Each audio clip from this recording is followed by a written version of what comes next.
ঢাকা বিশ্ববিদ্যালয়ের শিক্ষার্থীদের পক্ষ থেকে, আমাদের শহীদ গাজী ভাই বোনদের পক্ষ থেকে, তাদের পরিবারের পক্ষ থেকে আমরা আজকে এই স্মারকলিপি পাঠ করছি। বিষয় খুনি হাসিনার দোসর এবং আদালত অবমাননাকারী ঢাকা বিশ্ববিদ্যালয়ের শিক্ষকদের বহিষ্কারের আবেদন প্রসঙ্গে। আপনারা জানেন, গত 17 নভেম্বর 2025 তারিখে আন্তর্জাতিক অপরাধ ট্রাইব্যুনাল ফ্যাসিস্ট খুনি শেখ হাসিনা এবং সাবেক অবৈধ স্বরাষ্ট্রমন্ত্রী আসাদুজ্জামান কামালকে মৃত্যুদণ্ডাদেশ দিয়ে রায় প্রদান করে। জুলাই গণ অভ্যুত্থানে 1400 এর বেশি অধিক সংখ্যক ছাত্র জনতা শহীদ হয়েছে। আহত পঙ্গুত্ব বরণ করেছে 40,000-এরও বেশি ছাত্র জনতা। আমাদের শহীদ ভাই বোনদের শোক আমরা এখনো কাটিয়ে উঠতে পারিনি।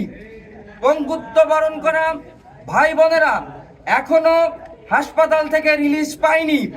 কিন্তু অত্যন্ত দুঃখের সাথে আমরা লক্ষ্য করছি, ঢাকা বিশ্ববিদ্যালয়ের কিছু শিক্ষক খুনি হাসিনা এবং তার দোসরদের বিরুদ্ধে গতকাল যে রায় সম্মানিত মাননীয় আদালত দিয়েছে, সেই রায়কে অস্বীকার করে বিবৃতি দিয়ে আদালত অবমাননা করেছে।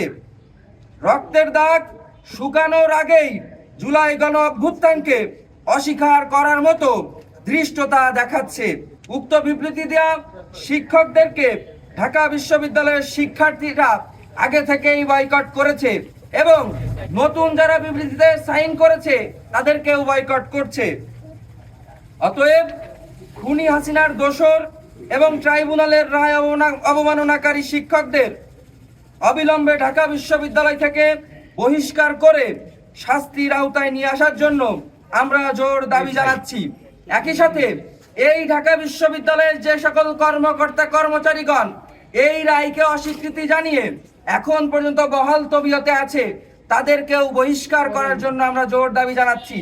অন্যথায় আমরা ঢাকা বিশ্ববিদ্যালয়ের শিক্ষার্থীদেরকে নিয়ে কঠোর আন্দোলনে যেতে বাধ্য হব। সেই ফেসবুকে পোস্ট করার মাধ্যমে আমরা জানতে পারি এখনো ঢাকা বিশ্ববিদ্যালয় প্রশাসনের মধ্যে অনেক তারা ফ্যাসিস্টের সহযোগী, তারা এখনো কাজ করে যাচ্ছে, তাদের কোনো ব্যবস্থা নেয়নি।